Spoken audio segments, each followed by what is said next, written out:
आपके साथ। देश भर में अब जातीय गणना कराया जाएगा और ये सिर्फ जातीय गणना नहीं बल्कि यह जातिवार गणना है, यानी कि किस जाति के लोग कितनी संख्या में रहते हैं इसकी गणना की जाएगी और रिपोर्ट तैयार किया जाएगा। संभावना ये है कि ये अगले साल यानी कि 2026 में होगा। लेकिन बिहार की अगर हम बात करें तो देखिए इसी साल 25 में चुनाव होने हैं। चुनाव को लेकर जाति के आधार पर वोट की राजनीति अलग अलग दलों की तरफ से की जा रही है। खासकर अगर हम विपक्ष की बात करें तो इस फैसले के बाद विपक्ष में क्रेडिट लेने की होड़ सी मच गई है। लेकिन अब ये समझना बेहद जरूरी है कि आखिर केंद्र सरकार के इस फैसले के पीछे किसका योगदान है और किसकी बातों को ध्यान में रखकर यह अहम फैसला लिया गया है।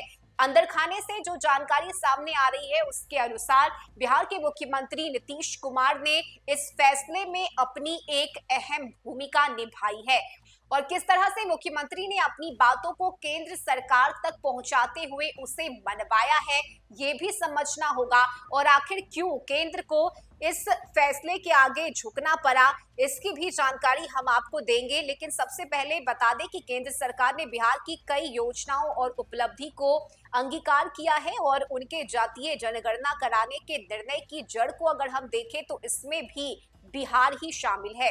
केंद्र ने सीएम नीतीश कुमार की इन पुरानी मांग को न सिर्फ स्वीकार किया है बल्कि आगे बढ़कर इसे जमीन पर भी उतारने का फैसला लिया है। जहां एक तरफ आरजेडी सुप्रीमो लालू यादव कह रहे हैं कि उनके कहने पर संयुक्त मोर्चा की केंद्र सरकार ने जाति आधारित गणना कराने का फैसला लिया था और बाद में वर्षों में एनडीए की सरकार ने इसे लागू नहीं किया। यह इतिहास का अध्याय हो सकता है लेकिन जाति आधारित गणना के लिए चले हाल के अभियान का श्रेय नीतीश कुमार को ही जाता है।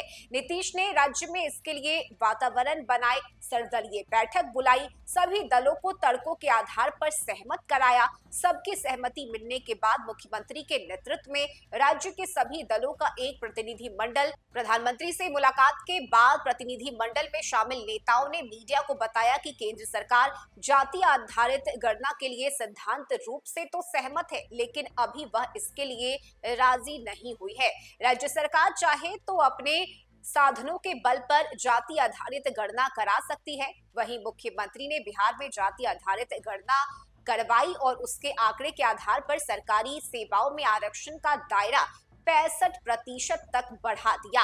सर्वोच्च न्यायालय की रोक की वजह से बढ़े हुए आरक्षण का लाभ राज्य के लोगों को नहीं मिल रहा है लेकिन गणना के अन्य आंकड़ों पर राज्य सरकार लगातार काम कर रही है।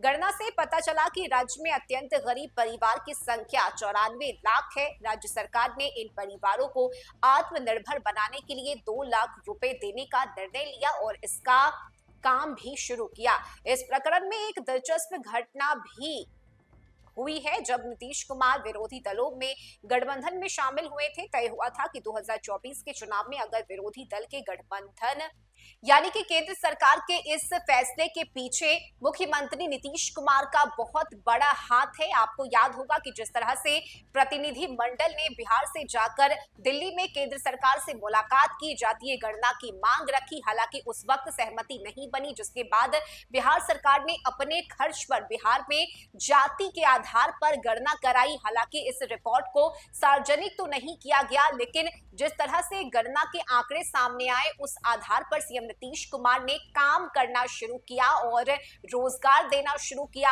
इसी वजह से केंद्र पर एक दबाव बना चूंकि बिहार में चुनाव है और चुनाव के तहत जाति के आधार पर गणना किए जाने की आवश्यकता लगातार चाहे वो विपक्ष की तरफ से हो चाहे वो सत्ता पक्ष की तरफ से हो लगातार इस पर जरूरत इसकी जताई जा रही थी, बताई जा रही थी और यही वजह है कि आखिरकार नीतीश सरकार के इस बड़े फैसले के आगे केंद्र को झुकना पड़ा। भले ही विपक्ष क्रेडिट लेने की बात कह रहा हो, इसे अपनी जीत बता रहा हो लेकिन इसका सीधा सीधा श्रेय अगर किसी को जाता है तो वो सिर्फ और सिर्फ मुख्यमंत्री नीतीश कुमार है क्योंकि नीतीश कुमार की पहल के साथ ही केंद्र को आगे आना पड़ा और इस ऐतिहासिक फैसले को लेना पड़ा जिसमें अब देश भर में जातिवार तरीके से गणना की जाएगी। इस खबर में अभी के लिए बस इतना ही। न्यूज़ फॉर नेशन पर खबरों का सिलसिला जारी रहेगा। नमस्कार।